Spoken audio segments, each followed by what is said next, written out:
Hey there, and welcome back to Reading Rule, y'all. I'm Dr. Shay Parton, and as always, I am so excited to be here and talking with an amazing rural YA author.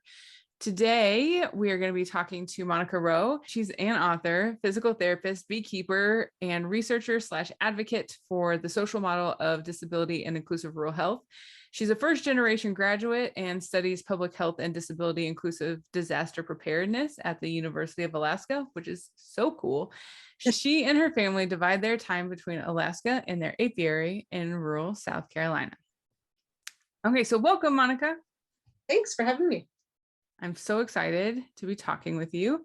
So we're going to start, as I always do, with maybe you telling us a little bit about your background, where you're from, and how you feel like that impacts not only who you are as a person, but who you are as a writer. Ooh, good question. Yeah, well, I guess most of my life I've always kind of been in rural places and rural spaces. I'm from a town of about 850 called Whitney Point, which is on the border between New York State and Pennsylvania. And then, but I spent most of my my professional career up in rural Alaska. I moved there right after graduate school to practice physical therapy at a number of small communities there. And then I met my husband, who is from rural South Carolina. We made our home base between there and Alaska. So always rural, different places around the world or around the country in the world. But yeah, I mean, rural, I think anybody who grew up rural kind of knows that you can leave it, but it doesn't leave you in so many ways. And I don't know. I mean, always as a clinician, I've always been drawn to rural spaces, rural patient populations, rural health has always mattered to me a lot. And then as a writer, it just made sense because those are the spaces I knew best. And, I don't know that there's not a lot of thought behind that. It just kind of is what I know best. And so, it always seems to come out one way or the other when I write or when I research or when I do just about anything really. I mean, I spent time in cities, I've lived in cities and really enjoyed it, but it never feels quite the same, I guess. I still feel like a fish out of water in cities, but even in the subdivision where I live. But yeah, I think there's that, writers write what they know. And there are some people who sort of defy that, or are you against it, or like, are you that you should be able to explore different places or different people who are different than you, places that are different from where you're from, as a writer. But I think for me too, my research, my teaching, like everything that I do comes back to who I am as a rural person and where I'm from, and figuring out like what that looks like and who I get to be in the context of wherever I am. So like, who am I as a rural teacher in this classroom space, especially with these other people who may or may not be rural? Who am I as a reader? Who am I as a writer? Who am I as a researcher? Like all of that for me also still like goes back to being rural and what that means and what that looks like. So I definitely agree. Have you found that, like, I don't know, at least for me, it feels like no matter where in the world I do go, like if I'm in a rural space, there's always an instant common ground to be made with people there. Like I found that, in rural Alaska. I found that in Europe. I found that in parts of Central America. My now husband, then just a fiance, and I, we lived in Belize for a year. I was doing some clinical work and some disability advocacy work, and there were the community where we were was predominantly Mayan, and it's very diverse, Mayan and Garifuna, and a mix of all the really neat different cultural groups in Belize. But there was one family that I used to work with quite a bit for their son, and they were a Mayan family, and we did the best we could with with language, and in general, like in the beginning, they were very, very professional, very kind of quiet, and just kind of kept things basic to what we needed to talk about. But then one day, my husband came with me, and the dad was there at that time, and he usually didn't have too much to say when I was there working, with his son and his other kids. But he and my husband started talking. It turned out they both raised cows. Mm. And all of a sudden, like, it was just like the light went on, and they just both talked. My husband's not a talker either. He's very much kind of like that doesn't say much unless he thinks there's something that needs to be said. But the two of them, just all of a sudden, they're talking about breeds, and they're talking about, how they do in certain climates and this and that. And it was like an immediate connection. And I found that like almost everywhere I've been. It's pretty neat. Whether a researcher or as a clinician or as a writer, like there's always that bit of connection is always something that you can recognize another person. Like, yeah, okay, I see you, you see me. Yeah. And I think that, so the teachers that I worked with, a lot of us realized that we had never thought about our rurality as like a cultural, like a cultural thing. Like we never thought of rural as culture, but the more we started talking about it and thinking about it and hearing you talk and thinking about that, right now, like that is like the biggest, one of the best examples that I've ever heard, to argue that rural is a culture. Like the fact that you can, whether it's through, for me, a lot of times it's through like language and linguistic practice, like the way a person speaks to me, if it sounds like a rural language variety or like a working class language variety or whatever, immediately I'm like, okay, this is my person, like these are my people and we are going to get along here and it's going to be great.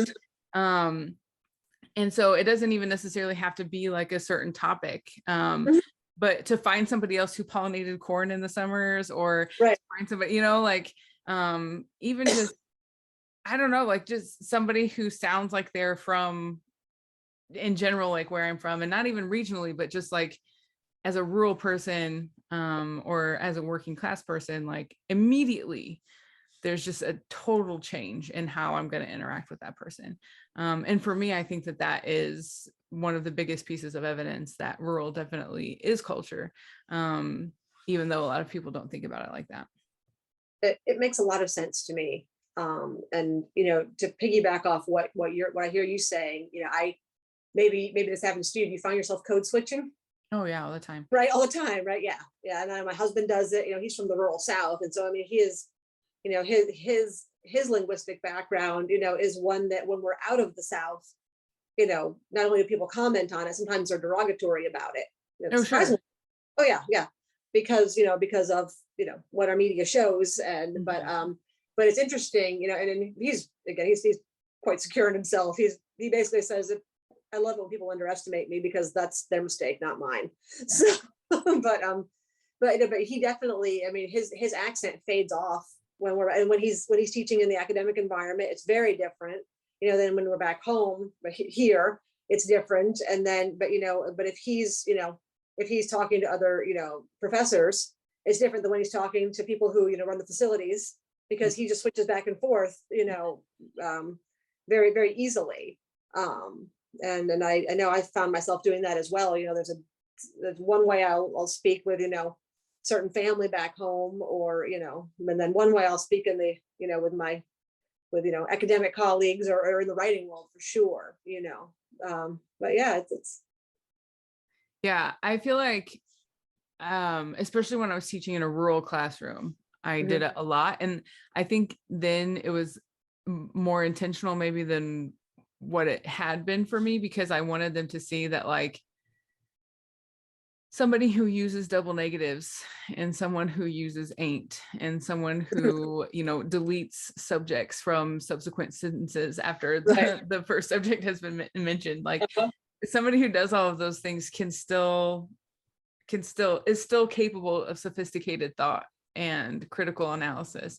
And that I knew that of them because I knew that of myself. And so like my expectation of them, I wasn't going to correct them when they said, we was going to the, whatever, Miss Pee Wee's going to the fair. Well, great. I'm so happy for you. I hope you have fun. Like I wanted them to see and know that just because you don't speak the language that ends up being the measuring stick of intelligence, doesn't mean that you aren't intelligent. It just means like the way that power structures work, that American structure probably is Standard is not. recognized.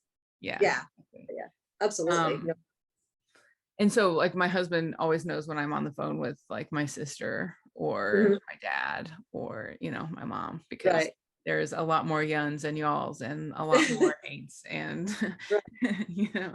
can't never, like, I don't know, like there's just all of these things. And which is why I tried cataloging. I don't know if you have spent very much time on my website at all, but I wrote a blog about my rural language variety because I've had people ask me like, because like in my world we talk a lot about translanguaging, and especially for like emergent bilinguals and multilinguals, and how when you use two different language systems simultaneously, and sort of go back and forth between them, and so we talk about that a lot, but it's always from a place of um like what's that saying, a language is a language variety with a flag or whatever. Oh, interesting.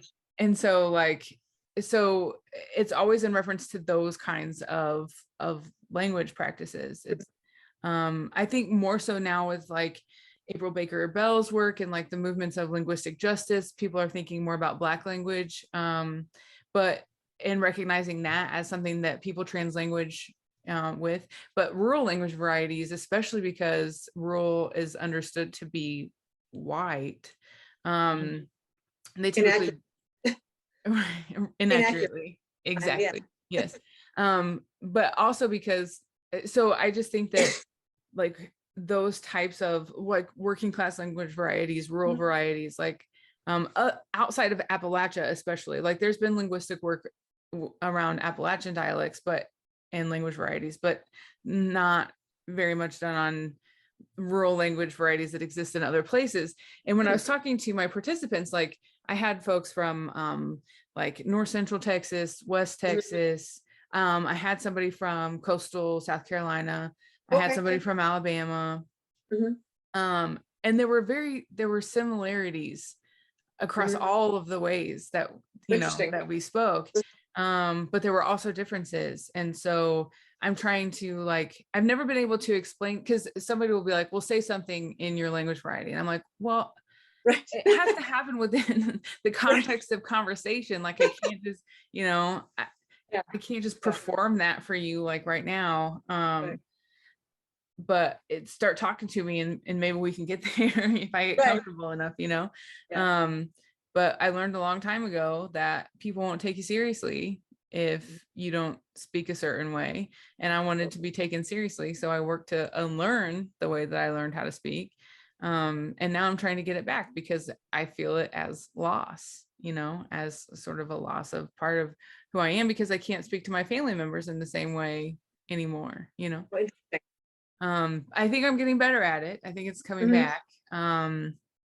But it's not as well developed as it would have been had I not been taught that the way that they spoke made them unintelligent, or made them seem unintelligent. So that's what a lot of this work for me, that's what I'm trying to do, is help people see that, like, I can give you solid literary analysis Mhm. in what we would call in my family hillbilly. Right. I know a lot of people still think that still sort of think that that's a derogatory word or whatever, but for us it was always a positive thing. We always Oh yeah, we always self-identified that way. okay, yep, so yep, same here. Yeah. So anyway, that's another way that where I'm from makes it into my work. Right. And so I just think that it needs more attention. Like people need to there needs to be more awareness that just because a student says ain't doesn't mean Right. that they're unintelligent, and doesn't mean that you should correct them, Right. Right. because I just feel like that's really detrimental. But anyway, Interesting stuff for sure. I know. And I think that thinking about it in the context of writing too, like how writers choose to, because sometimes ways of speech are difficult to represent orthographically. Like when I say doesn't matter to me, how how do I spell that out in a way that someone can hear it the way that I just said it, right? Especially the done. I've thought Yeah. about this, like I've spent a ridiculous amount of time Right. probably thinking about this, but like how, how to represent, because I say that all the time, like it's always done, like instead of doesn't. And so like, what does that look like on paper? And so I'm curious, because I think about this all the time when I'm reading rural YA, Mhm. in terms of like you as a writer, when it Hmm. comes to thinking about representing characters speech orthographically on the page, like what kind of thought process do you go through, and how do you decide like when to drop a G and when not, what does That is a great that look like for you? that is a great question. And I definitely explored that a lot, both in Air and then in the Rural Voices anthology, Mhm. which I was also a part of. And they were with two different publishers, both amazing publishers, and I had great editorial teams for both of them. Um, Now, both that short story and then both the novel are set in rural South Carolina, kind of right in the area where my husband's from and where I've lived for about 10 or 12 years. And they are both told from the point of view of rural South Carolinian young women.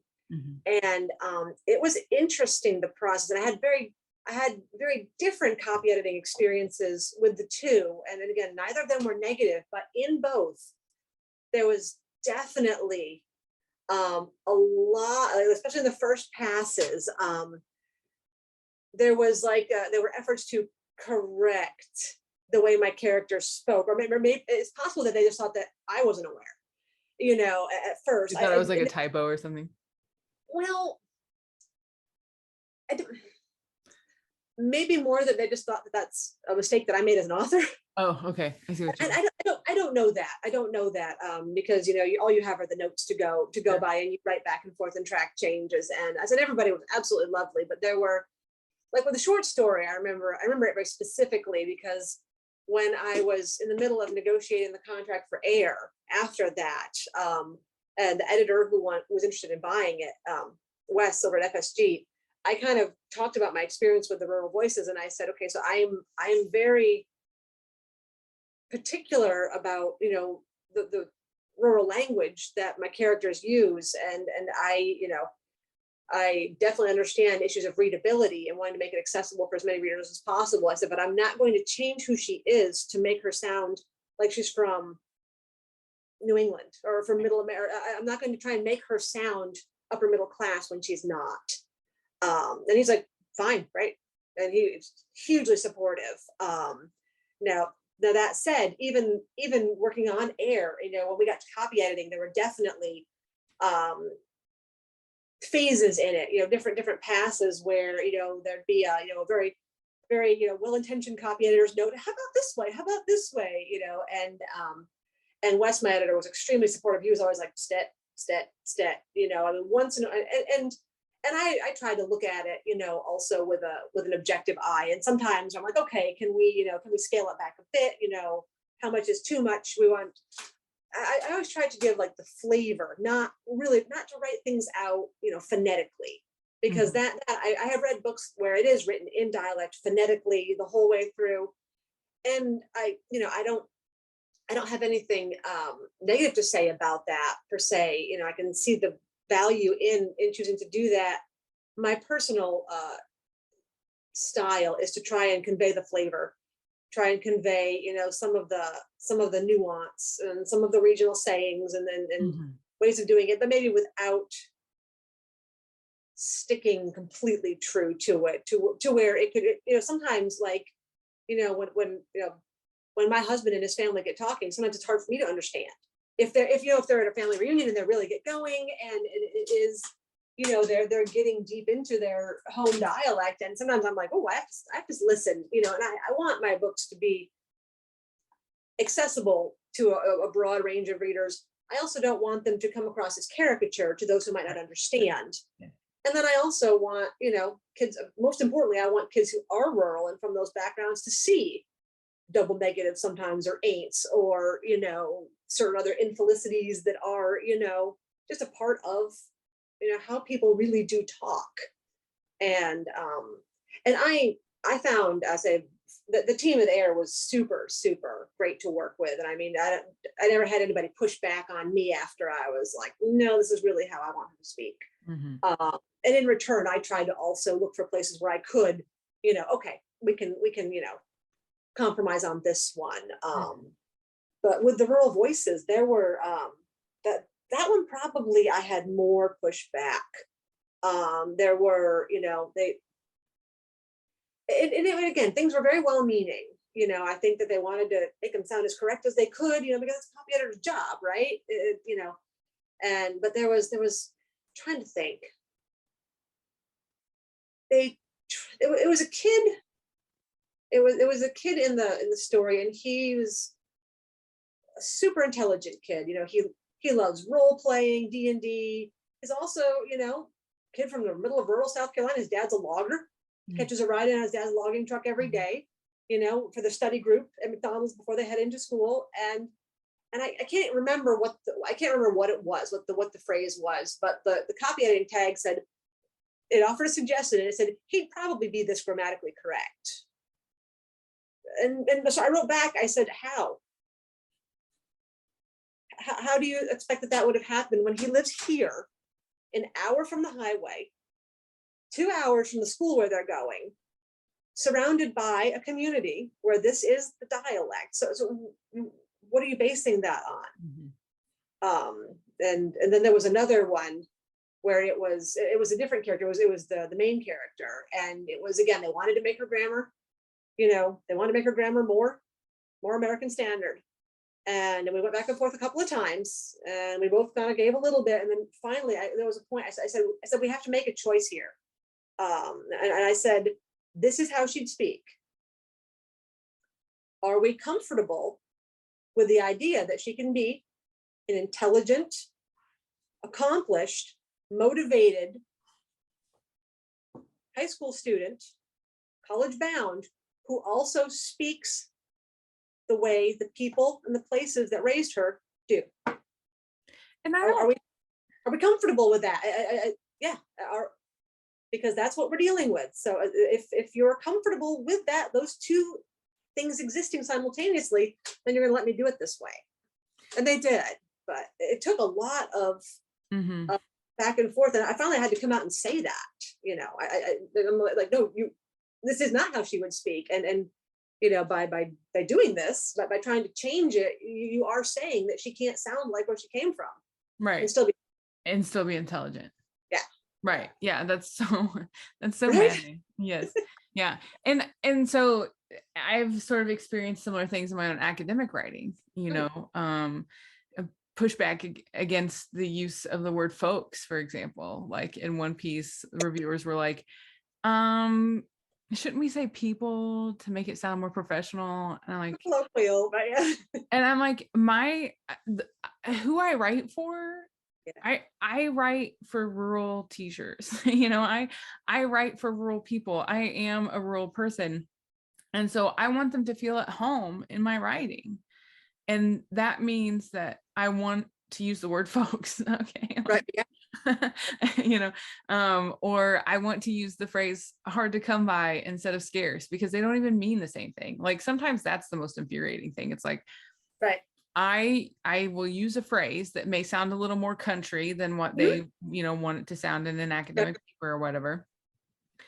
But then they replace it with something that sounds more academic, but isn't as accurate. So like I used the word. Hard to come by and scarce don't mean the same thing. Exactly. Right. And so I argued with it, and I was like, listen, scarce means there's just not much of it. Right. Right. Hard to come by means you're actively searching for something that you can't find. There's a total difference there. And so the language that I use is more accurate, even if it doesn't sound academic. Like, I don't know what to tell you. And so, yeah, so I'm trying to make academic publishing, a space that's more welcoming for rural language varieties, but it's really hard. I have no doubt. Absolutely. And I feel like it's probably the same even though even though creative writing, you know, would think that maybe there might be more room for that, but in a published, you know, a published book, like even as infuriating as it is, to Uh-huh. some degree, I understand like Sure. why, like, or like the forces that have come together to sort of generate those comments. Like if this person is intelligent, then they're going to use this version of English. And it's like, bro, no, like I'm an intelligent person, and this is the kind of language that I use in my day-to-day life. And it's not like you can't understand me. You Mhm. understood what I said. Yeah. You know what I mean when I say can't nobody. You Mhm. know what that means? Like just because it's not mainstream middle class white English doesn't mean that you don't know what it means. So just there's like we're still communicating with each other. We can still understand each other. Like what's the big deal?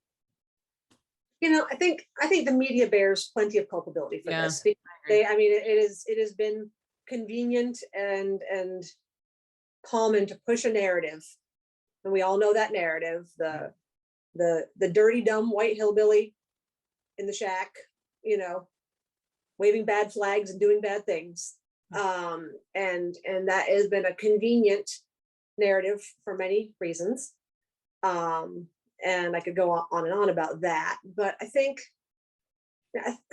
I honestly think that I can speak to like my own experience, like especially when I was in writing school.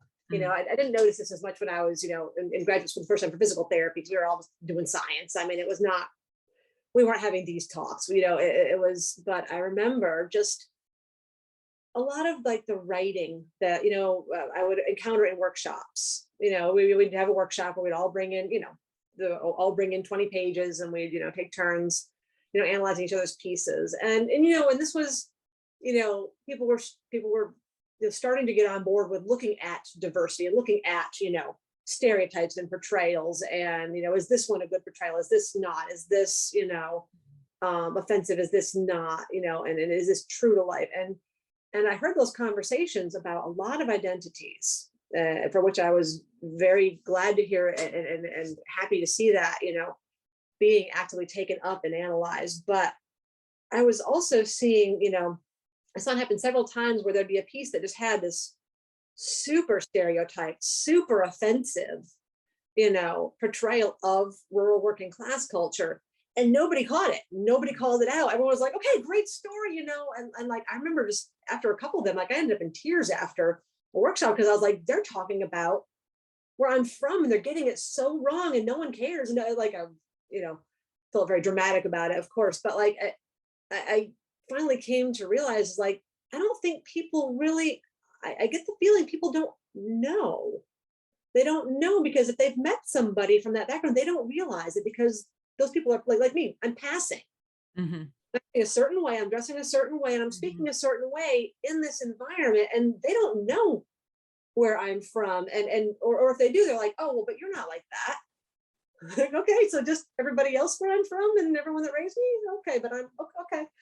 So I it's I so as far as the writing world, to bring that back to the writing world, I think that, I mean, like academia, progress is being made.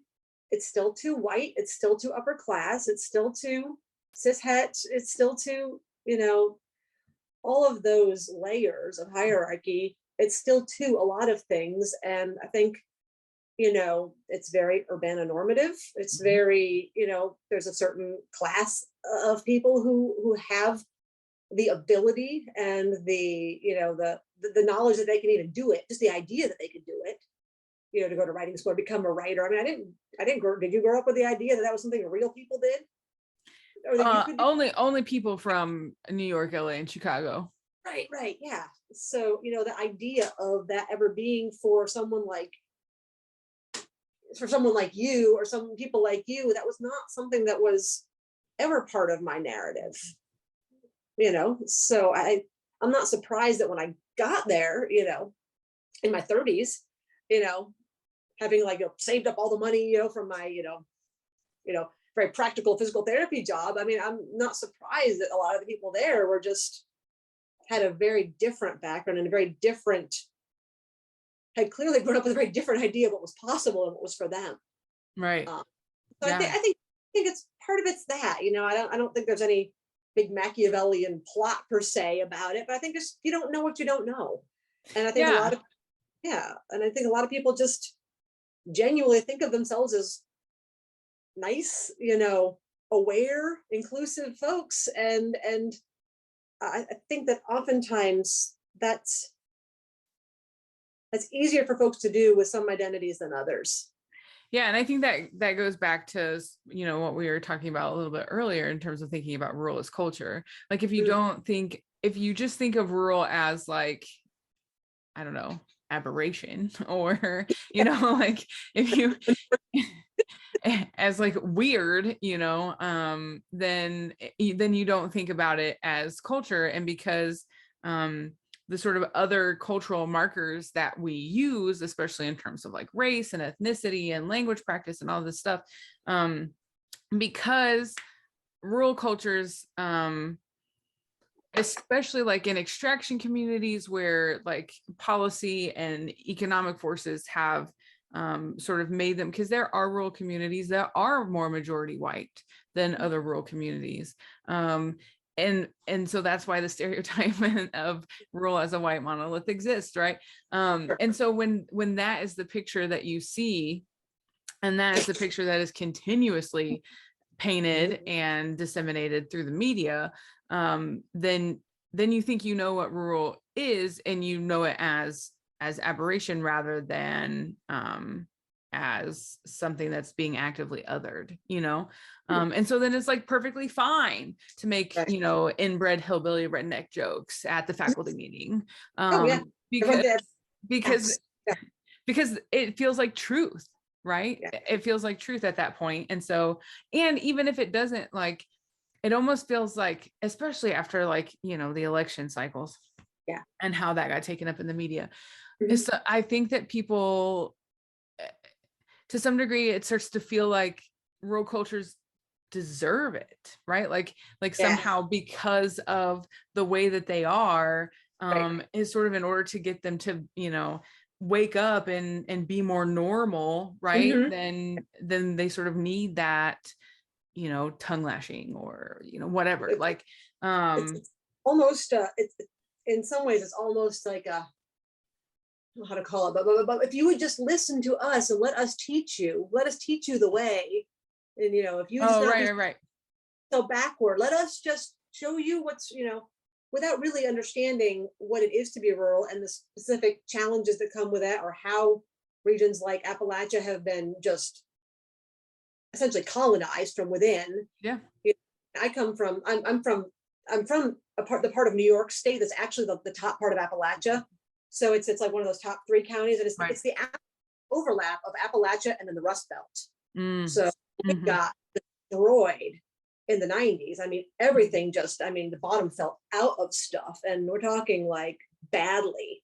And it's super easy to come in and say, well, why didn't you do this? Or why don't you vote this way? You don't know what it's like. You don't know what it's like to have that all. I mean, you with your gynecologist dad or your, software engineer mom, but you have no idea what that looks like. Or you would not say that so easily or so casually. Right. Right. I always talk about how, like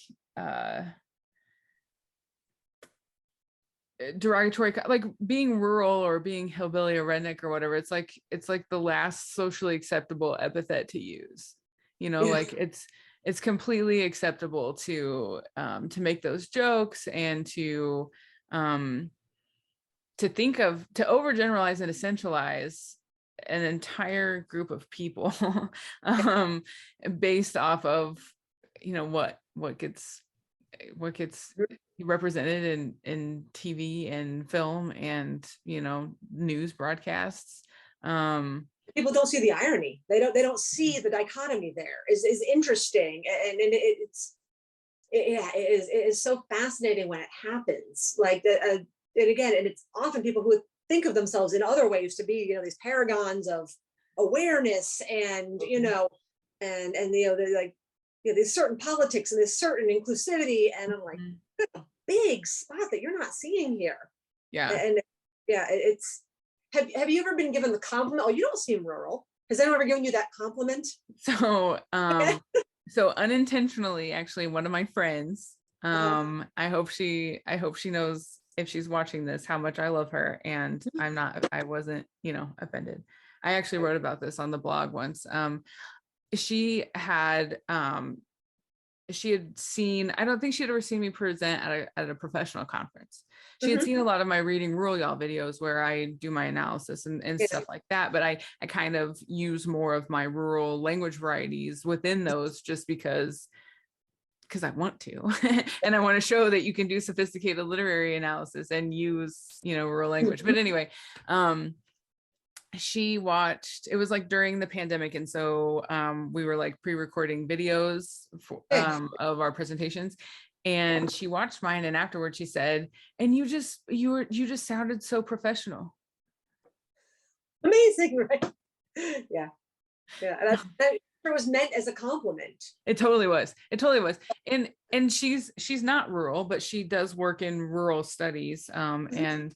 and so like we talked about it after she read the blog, because she was just like really, really, she just felt really bad. And I was like, Mhm. listen, I know you didn't mean nothing by it. I know that you didn't, but I just wanted to use it as an example to show people like that these sort of microaggressions exist for rural people and they happen all the time. All the time. All the time. Yeah. Yeah. There was an Appalachian researcher who was presenting at a conference, or no, she was talking to someone about her PhD research, and she said that Mhm. she was doing research on in Appalachia, and they said, oh, that's going to be a short paper, isn't it?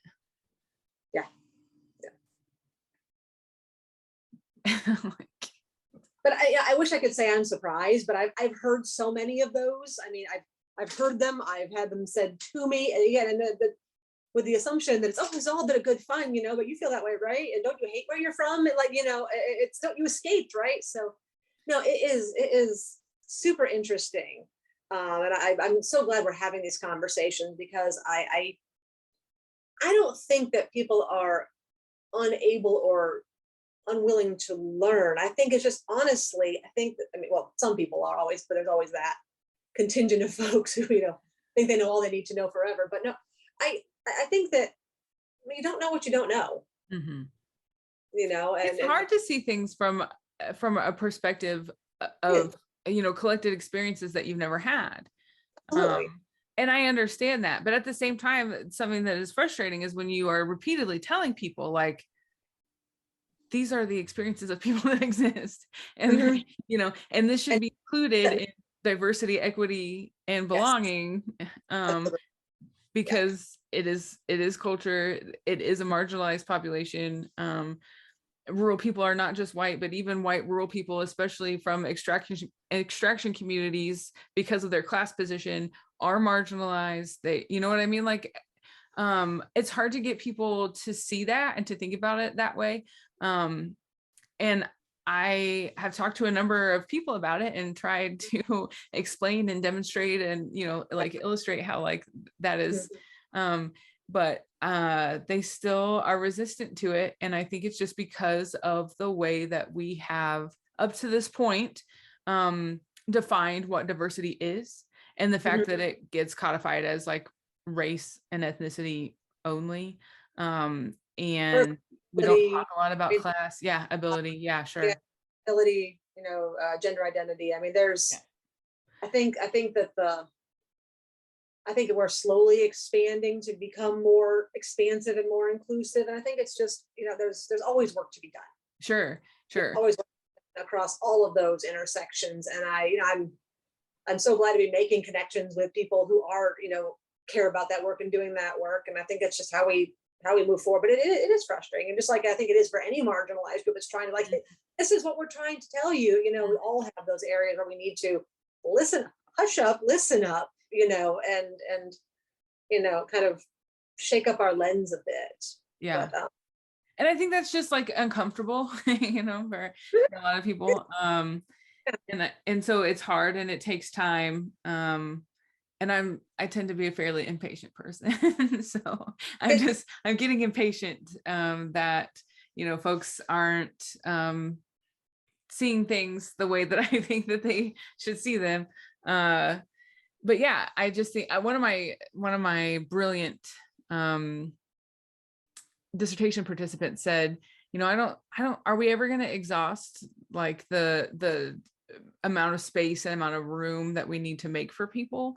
And she's like, I don't think so, because we're talking about like, making space for people, and how like when someone speaks up and says, hey, you need to make space for me, this is who I am, this is where I'm from, this is what Right. this is what my people have experienced, and this is what they continue to experience because of power structures and the way that they exist. Like, make space for me. Space should be made, and space should be Right. held for those people. And we should never think that we've made all the space that needs to be made, but that it's gonna we're just gonna continue, and we have the space to make.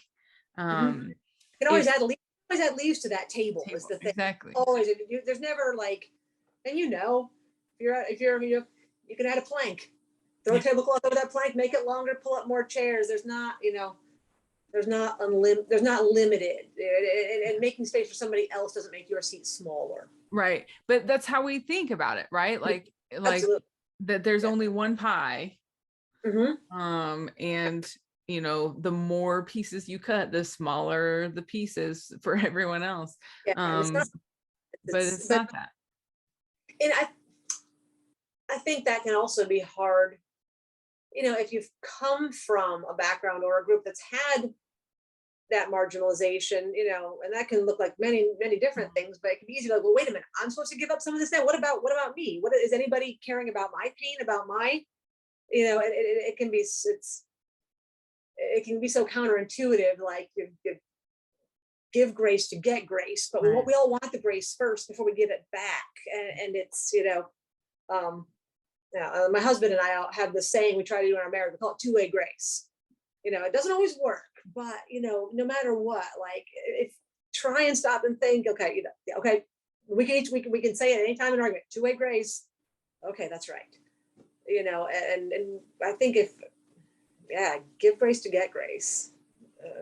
Not get it to give it, and it's Right. absolutely the opposite of what feels so much like we want or need sometimes, at least for me. Well, especially because we live in a capitalist society where it's so We do, like yeah. give Yeah. something to get Mm-hmm. something. Like that's Yeah, just how we're programmed.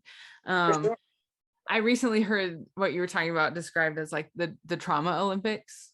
Like I've had it so bad this way, Right. you Why do I know. need to listen to your Right. Like you don't know, you haven't had it as bad as me. And so, and I think I think that's another sort of socialized tendency.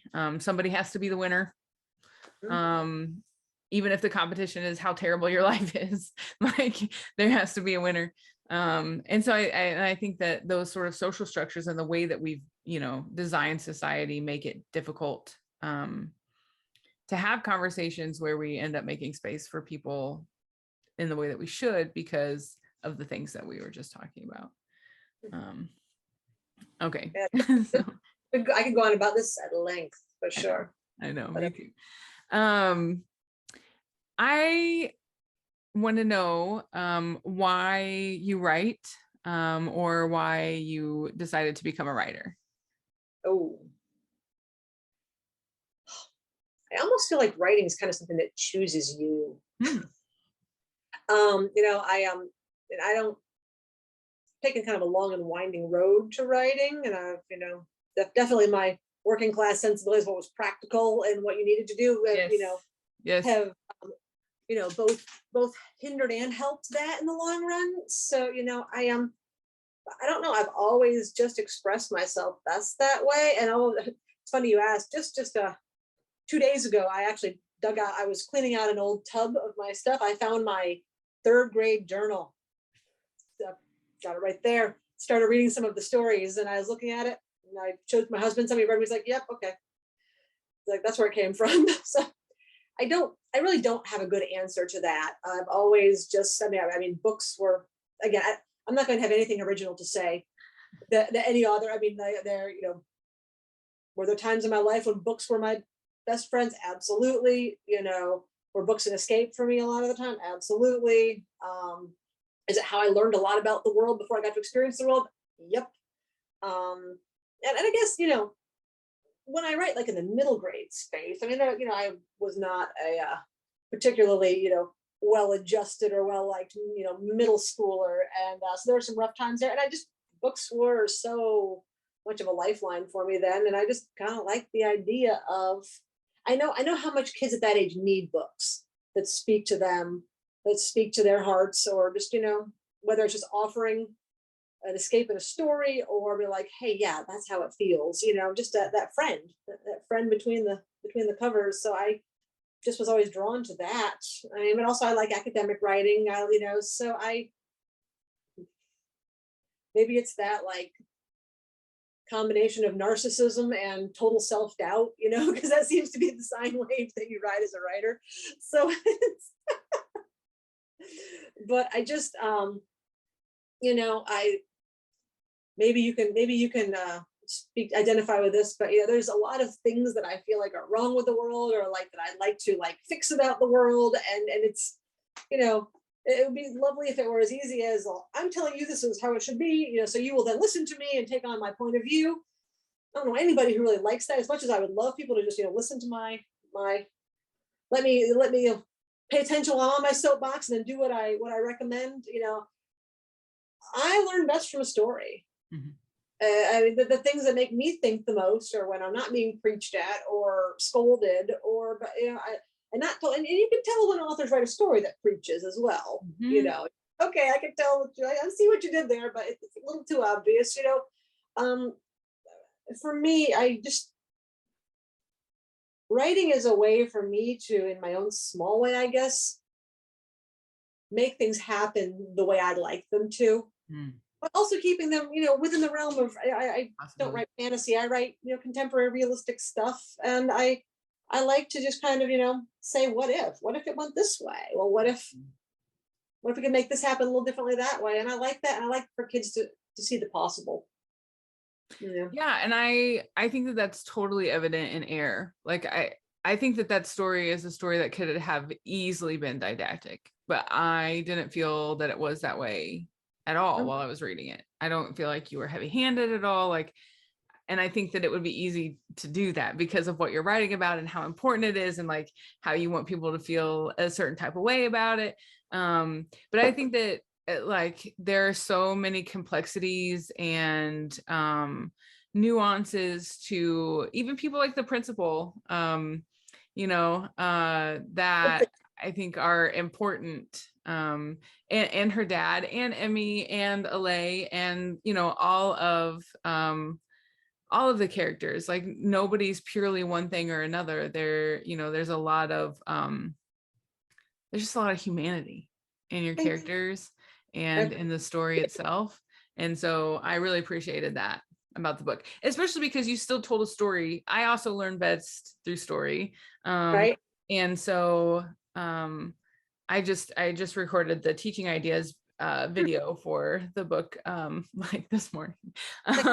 But that's one of the things that is, I love those videos because when I think about how I would teach it, I also think about what I learned from the book. And so the idea of like what it means to help someone and what it means to be helpful to somebody, Right. I think runs throughout that entire book. And I don't think that there's like a true like right answer, like everybody's different, and like listening to people and listening to like and trusting them in what they know about themselves, about what they know about what they need, like that I think was a huge like that just rose to the surface for me reading the book. And I still think about it. I think about it in my interactions with my kids.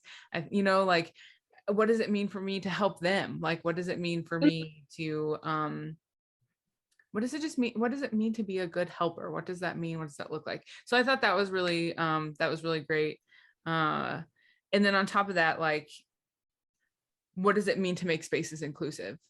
Um, and like, how does that happen? And how does that connect to what it means to be a good helper? That's really a lot of what I took away from Air. And so I really loved it. Thank you for writing it. Oh, Um, thank you. I love all that. No, that's high praise. I'm glad you didn't see my early draft because they were didactic. that's why revision is so important, right? Like the one and done draft for standardized testing is not a real thing. Like that's not Yeah. what real writers do. It's not what real people do. And so like I I mean, even if your first draft was like that, it doesn't diminish the story. It doesn't diminish your work. It doesn't diminish you as a writer. It just means that it wasn't ready yet. Oh, my first drafts are excrement. I mean, they're always like crappy, so bad. But I am a big fan of crappy first drafts because good. there are ideas on paper. This was that. But I like what you said about trying to make everybody like a true character. Like I particularly dislike. Um, I don't like when am in a story and I see a character who's all bad or all good, and you'll see it. You'll see, and then usually it happens in secondary characters. Kind of slap. I want this one to kind of be almost like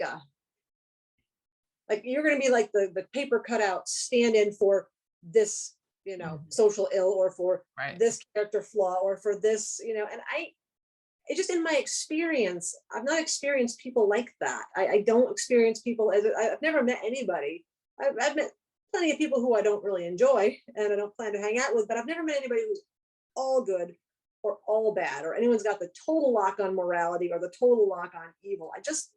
I don't see that in my day-to-day interactions. And so I don't like my characters to be that way, because when you're writing a story, or when I'm writing a story, I think a lot about, okay, not only what is my character doing here, what choices are they making, but what's motivating them? Mhm. What's their belief, whether false or faulty or true or traumatic? What's their belief that underpins this? How is their worldview and their experiences, what they've been able to experience or not?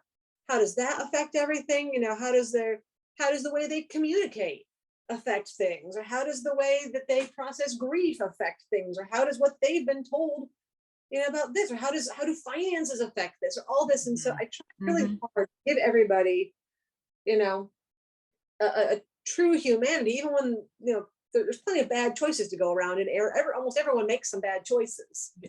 I think that,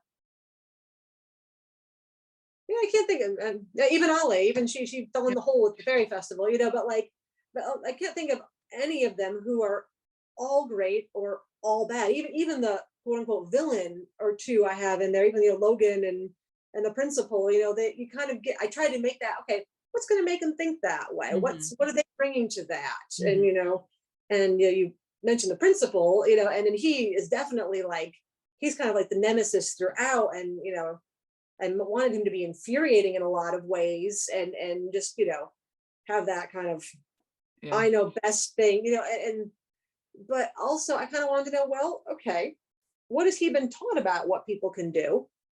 What is he, what's his background with liability? Because we live in the United States. Yeah. What is, and he got a lot of things wrong, a lot, but he also really believed he was doing something good. And I wanted, at the end of the day, I kind of wanted readers to maybe see a little bit of themselves in him, Mhm. like, because a lot of what he does it in a ham-handed and pretty cringy way, but what he does and his rationale for it, I don't really think is all that far off from how a lot of folks might do something like that, Yeah. So I Yep. kind of want that to be like oh my gosh, we love to not like him, but oh, hmm, Mhm. you know, Yeah. And I think that was true for me. I think the person that I identified with the most and really saw myself in was Logan. Just like the oh over eager, like, yeah, oh, let me, oh, let me he help was you. he was fun. He was a lot of fun to write. um and so like I really identified with Logan because Right, I'm the oldest of 5 kids and I was taught to be a good helper, but being right, a good helper looked a specific way, yeah, like within my household, and it made certain assumptions mhm, about people and right, about especially the kids within our household, and so like I was taught to just like anticipate what uh-huh, somebody was going to need based on my understanding of their abilities, right? right. Just do um it. You'll mess it up. Let me do it. yeah, or I will. like they'll hurt themselves, you Yeah. know, they'll hurt themselves, just do it for them, you know? Right. And I struggle with that as a parent. And I struggled with it as a sister who was also kind of a parent, you know, Right. like, and so that's something that I'm still sort of working to grow in and learn more. And so like Logan's character for me was really important and really helpful. Oh, good. I'm so glad. I'm glad. Yeah. And I'm excited because I'm going to include air on my syllabus for my multiculturalism class Oh, at Purdue. how good. Because it's one of the best. I always work to include like a YA book club kind of situation in every class that I do, because I think that kind of learning is really important. And so but it's one of the best books that I've ever read that sort of sets up this kind of thinking, you know, about what it means to be a helper, and what you know, like what equity looks like for people who use wheels, and you know, like that kind of stuff. So I'm excited. I can't wait to hear what students think about it, what they say about it. And so anyway, I just wanted to let you know, because I Thank thought you. you If might you like ever, it. if you ever want a Q&A, or if I can do anything to help, let me know. Oh That's yeah, that'd awesome. be awesome if you could Oh, visit. yeah, absolutely. Just let me know when. Okay, so maybe just a couple more. One of the things that I'm interested in is, do you have any future projects in the work that you want to talk about or can talk about?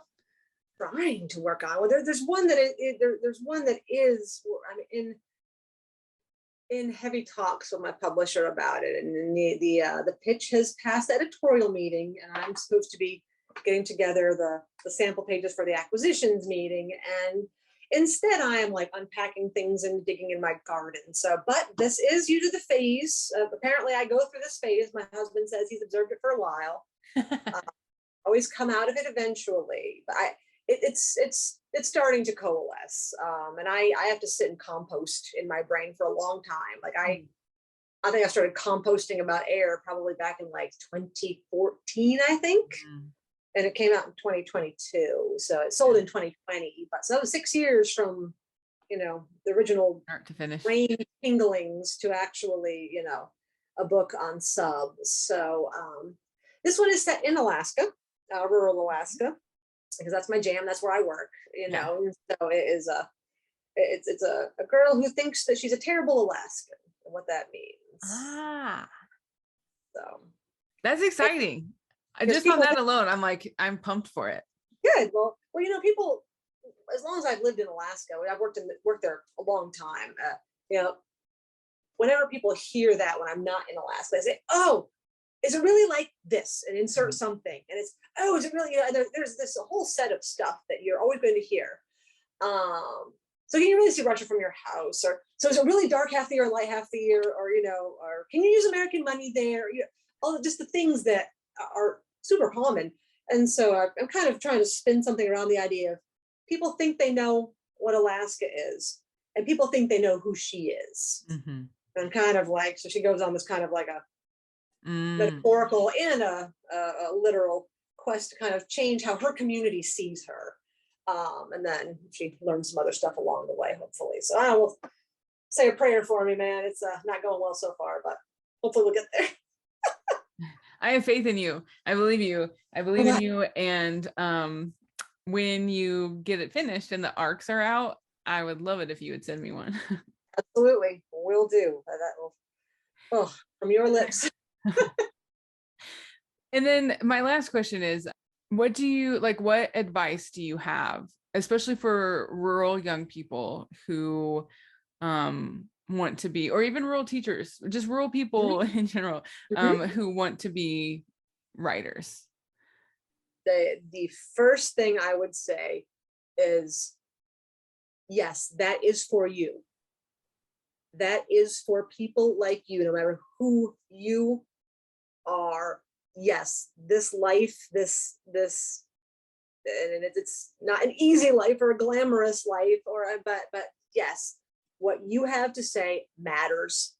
And first and foremost, I know that it's not always easy to believe that, because there's a lot of things telling you that that's not true, and that's bullshit. Out and out bullshit. It just is. What you have to say matters, and I know firsthand how isolating it can feel if you're creating in what seems like a vacuum, or maybe Maybe you do fit in and love where you're from, and that's great. And maybe you don't fit in and it's complicated, your relationship with where you're from right now. And that's okay too. No matter what your rural experience is, no matter how much you love it and never want to leave, no matter how much it's just as a wrong fit and you can't wait to get out to something different, no matter how much you might want to be able to make a life that does both, it's for you. Writing is for you, can be for you. And there are other rural writers out there who know what it's like, who know what that feeling is like and know how it is to feel like, but am I really getting above myself? Mm. What makes me think that I could do this? And I would say reach out to other rural writers first and foremost. You know, if I got if I got a message, you know, in my inbox from someone who says I'm a rural kid and I want to write, you bet I'd write back. And I think most rural writers would, because that's kind of how we do things. That's what I'd say. That's my advice. Is that, you know, lean on the things that your rural background does so well, and that is building relationships one to one, talking to people, getting to know people, observing, you know. But there's so much of rural life and rural culture is relational. And you'd be amazed in the big fancy publishing world how far that can take you. Mm. You know, being sincere, being genuine, being down to earth, being who you say you are, you know, there's a lot to be said for that. And then yes, will you get, you know, will you run up against nonsense? Of course, everybody does. And you'll run up against a certain brand of nonsense. And you know, that is what it is. And try not to be the cause of nonsense for other people who have their own journeys that they're trying to go on. But yeah, I don't know if that's really answering your question, if I'm just rambling, but that's what I would say is it is for you. It can be for you, and there is a way to do that. And yeah.